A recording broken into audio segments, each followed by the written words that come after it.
Correcto, Master, puede proseguir. Perfecto.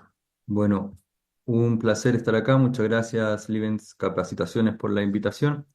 Los acompaño hoy desde Chile y les vengo a presentar un tema relacionado a las redes neuronales y a la conectividad funcional y relación del músculo con el cerebro.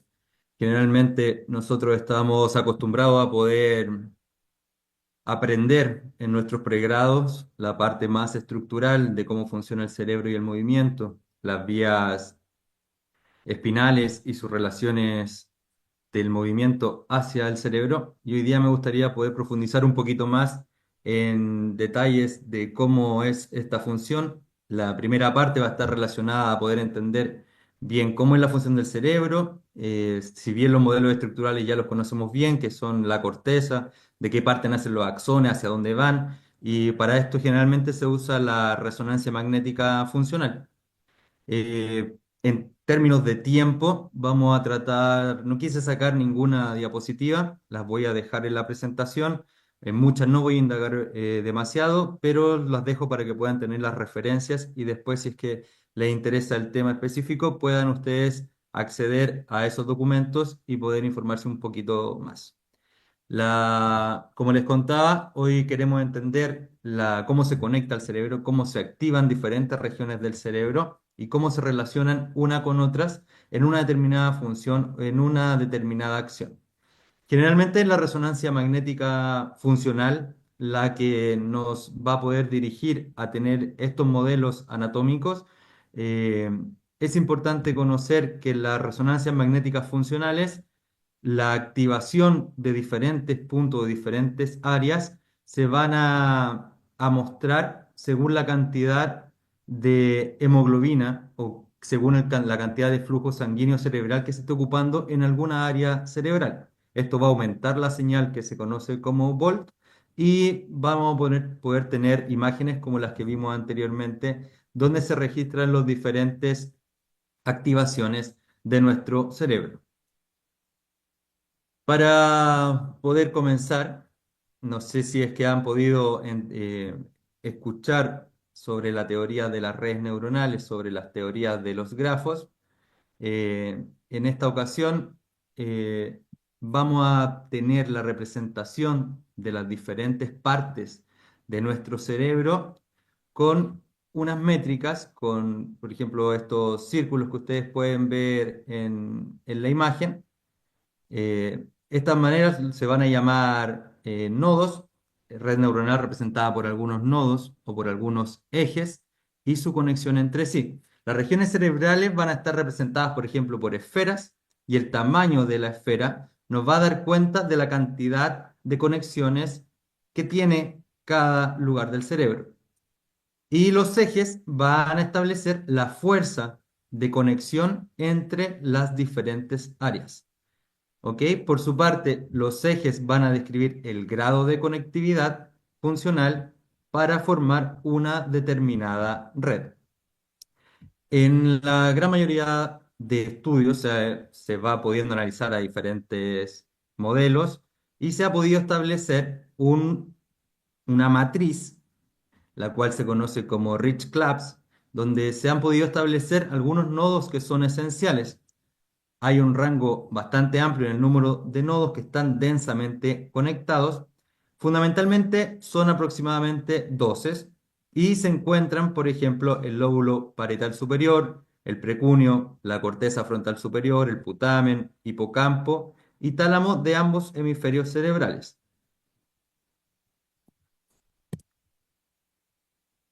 Entonces, esto va a empezar a construir lo que conocemos como redes neurales.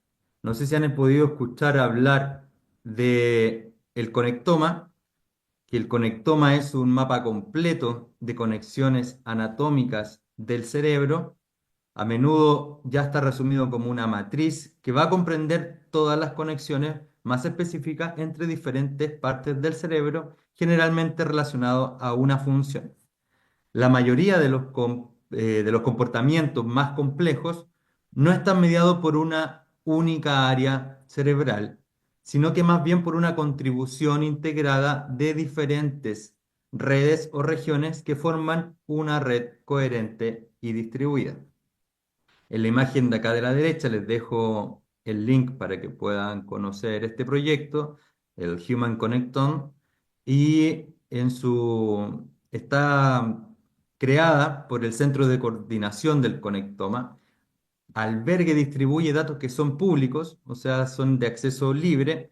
Para poder hacer investigación hay una serie de estudios dentro de la página que ustedes pueden tener acceso y se centran en las conexiones dentro del cerebro humano para poder hacer, así como se conoce el genoma humano y ya hay un mapa bien establecido, esto se ha creado para poder también crear una representación más homogénea y ojalá, como se conoce ya el genoma humano, podamos empezar a conocer de mejor manera lo que es el cerebro. Ustedes pueden entrar a esta página de acceso libre, pueden descargar algunos modelos anatómicos, pueden leer cuáles son los estudios de diferentes poblaciones que se están realizando y la idea es que esto esté de acceso libre, como les dije, para poder ir creciendo y avanzando en el desarrollo de nuevas tecnologías y más comprensión sobre lo que es el cerebro humano y sus conexiones.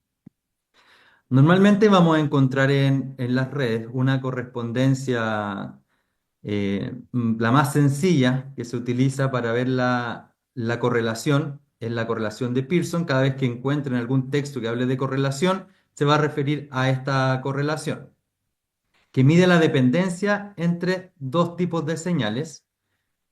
Por ejemplo, si es que tenemos un voxel, voy a mover un poco acá, un voxel semilla, se le llama voxel semilla a una región de interés. ROI es una región de interés y que se va a correlacionar con otra región del cerebro que a medida generalmente se le conoce como un mapa de color y eso sobrepone sobre una imagen cerebral de alta resolución para poder establecer las conexiones más fuertes y generar una matriz. Esta matriz se define en conjunto como una red de pares y de nodos, como lo comentábamos anteriormente, para poder generar el análisis. Por ejemplo, en la imagen que tenemos a la derecha hay un test de un finger taping, que al final es un procesamiento de mover los dedos, y se podría ver que hay activaciones de diferentes áreas del cerebro simultáneamente, lo que nos podrían decir que en un movimiento simple de los dedos tendríamos activaciones específicas de una red o de dos zonas del cerebro simultáneamente, lo que se podría conocer como una red. Vamos a analizar las redes que más se conocen hoy en día. Generalmente las más conocidas son aproximadamente tres, pero si es que uno analiza una función específica, va a poder encontrar y analizar diferentes redes según la tarea que estemos analizando. En honor al tiempo y por todo lo que queremos ir conociendo, las redes solamente vamos a ir nombrando algunos pequeños detalles y si es que quieren ahondar en cuáles son, qué partes del cerebro son las que conforman cada red, los invito a leer las referencias que hay en las partes inferiores de cada diapositiva. Tenemos la red, por ejemplo, cerebelosa, que si bien el cerebelo es una estructura que, subcortical que durante años hemos aprendido en pregrado que se asocia al control y la coordinación motora, no es sorprendente que se haya ido observando con el tiempo que el flujo sanguíneo y el volumen están altamente comprometidas con enfermedades neurodegenerativas como Alzheimer y pueden manifestarse, o sea, durante pruebas como la de Stroop. La prueba de Stroop, por si no saben, es esta paleta de colores. Por ejemplo, dice amarillo, pero su color con el que está escrito es azul y uno debe ir diciendo el color con el que está escrito y no confundirse con cómo está escrito. Por lo tanto, es bien sabido que el cerebelo participa en funciones motoras como la coordinación, el equilibrio, la planificación, la predicción sensorial y el aprendizaje motor. pero cada vez hay más investigaciones que nos demuestran que el cerebelo también participa en funciones no motoras a través de diferentes conexiones y estructuras que influyen en funciones que son sensoriales, que son cognitivas, autónomas, emocionales y en gran medida a la predicción.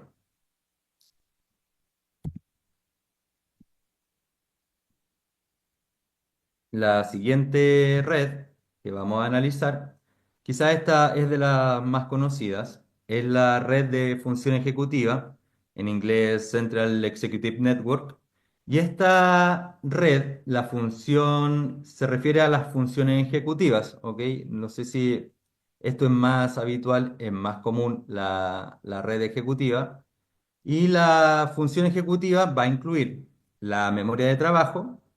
A esto queremos decir almacenar y manipular temporalmente la información para realizar algunas tareas cognitivas complejas. Va a incluir la flexibilidad mental, o sea, la capacidad de cambiar entre una tarea o estados mentales. Va a incluir el cambio de escenario y la actualización de escenarios, o sea, la capacidad de poder ir monitoreando y manipulando elementos de la memoria de trabajo y el control inhibitorio, es decir, la capacidad de suprimir respuestas habituales. La red de función ejecutiva se va a contrastar con la red de modo predeterminado, que la vamos a ver un poquito más adelante. Es la mente externa que se activa durante las tareas que son en el momento, o sea, bajo un contexto específico. ¿Ok? Y esta red funciona en anticorrelación con la Default Mode Network, que es la de modo predeterminado. Y vamos a ver también más adelante que esta red funciona en correlación con la red de atención dorsal. ¿Ok? Por lo tanto, nos va a ayudar en las tareas que sean o necesiten nuestra atención y también en tareas para el procesamiento como una planificación visoespacial.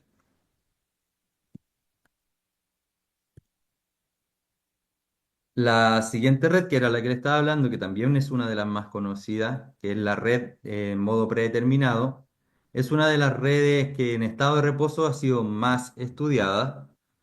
La Default Mode Network refleja el estado del cerebro durante el reposo, es decir, contrario a la que estábamos viendo anteriormente, en un entorno que está libre de tareas, durante el cual existe un alto grado de conectividad entre diferentes áreas y coherencia funcional dentro de esta red.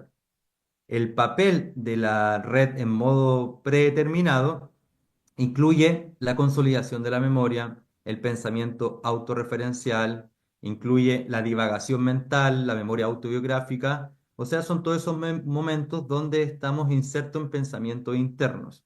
Anterior a lo que habíamos visto, cuando es una actividad, esto es cuando estamos en un estado introspectivo.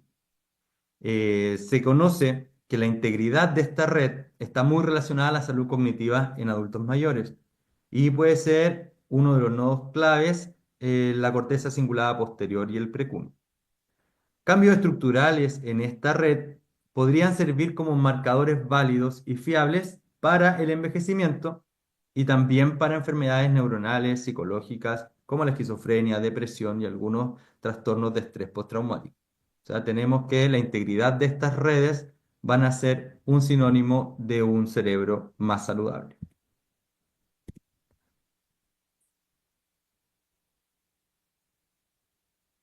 Otra red, en general las más conocidas son las que le vamos a ir dando más determinación, pero por ejemplo, cualquier tarea o cualquier estructura se puede asociar a un tipo de red y sus conexiones según una actividad. En este caso, la del hipocampo es una región del cerebro que está exclusivamente relacionada con la memoria. ¿Ok? Existe una relación exclusiva con la memoria relacionada con la edad y con el deterioro del hipocampo. Otra red que nos interesa mucho, que tiene también bastante estudios detrás, es la red cíngulo-opercular o la red de prominencia, conocida en inglés como la Salience Network. que está anclada a la ínsula anterior. ¿Ok?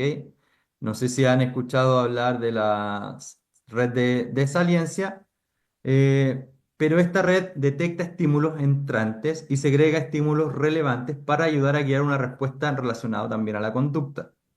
La red de saliencia también inicia el cambio entre la red de modo predeterminado y la red ejecutiva central, mediando así cambios de atención entre eventos que son endógenos y eventos que son exógenos. ¿Ok? Es importante destacar que juega un papel muy importante en el proceso afectivo, eso no lo deben olvidar, y se ha informado que tiene una relación entre la disfunción de la red cíngulo-opercular y el deterioro del reconocimiento de las emociones. La red de atención dorsal es un importante circuito que gobierna la atención sobre un objeto, o sea que también volvemos a hablar de que mientras estemos centrados en una tarea, pero se enfoca mucho más al conocimiento derivado de una experiencia previa, más que a una estimulación sensorial. ¿Ok? Ahí, como les dije, por en honor al tiempo, están las diferentes áreas que participan en cada red para que ustedes puedan ir estudiando o leyendo un poquito más. Lo importante de estas charlas es que puedan comprender a grosso modo qué son las redes, cuáles son las más nombradas y cómo se podrían relacionar con lo que viene más adelante, que es el ejercicio físico.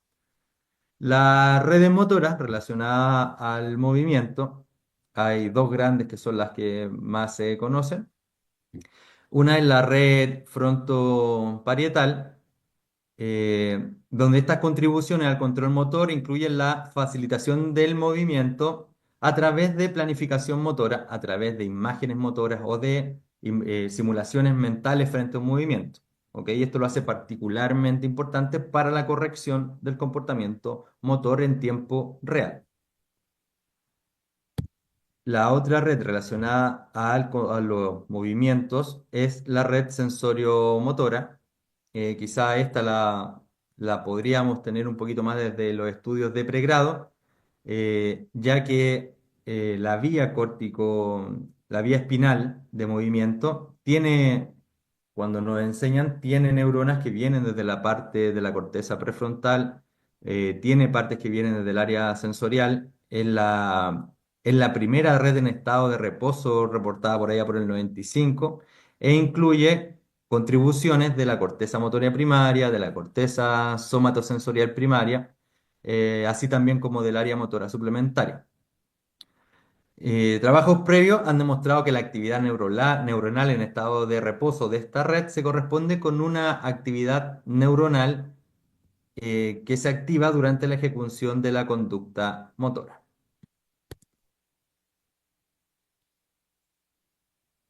Entonces, eso vendría siendo como la parte específica de cómo funcionan las redes neuronales, de cómo podemos a través de la resonancia magnética funcional, a través de una tarea, a través del movimiento, de, por ejemplo, tocar el piano, hacer una tarea de Stroop, poder ver qué áreas se van activando a través de la resonancia magnética funcional, qué áreas son las que presentan mayor activación a través del uso del oxígeno y de la hemoglobina, y esta activación en tiempo real puede ir demostrándonos qué áreas del cerebro se correlacionan con una diferente tarea.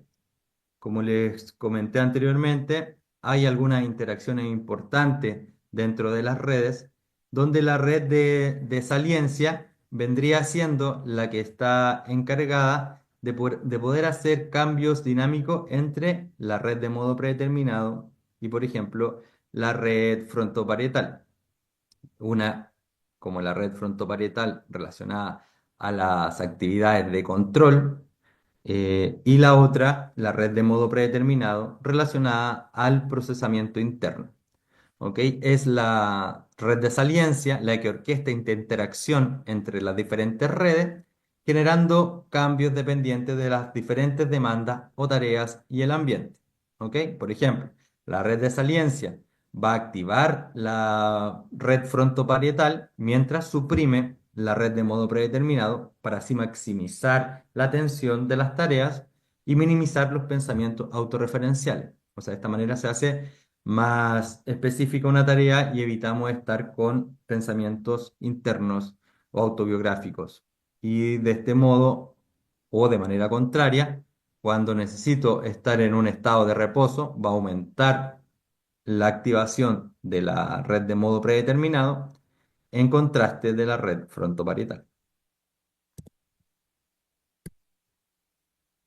Entonces, esta introducción más específica para poder ver que hay activación de diferentes áreas del cerebro, que no es solamente un área, quizás como en algún momento con los patrones estructurales podríamos haber eh, aprendido. Se conoce mucho hoy en día de cómo las diferentes áreas del cerebro son las que se activan. Y la idea de que conozcan esto es poder entender de que cuando queremos hacer algún movimiento, cuando que queremos hacer ejercicio, es de conocimiento de todos que a una mejor condición física vamos a tener mejoras, por ejemplo, en la atención, en la memoria, en la función ejecutiva y en un montón de beneficios que nos trae el ejercicio físico. Les dejo las referencias por si quieren ver específicamente qué tipo de ejercicio mejora qué tipo de red de cerebral para que puedan después tener referencia y bases sólidas sobre, ok, voy a hacer este ejercicio para poder potenciar quizás este tipo de red neuronal.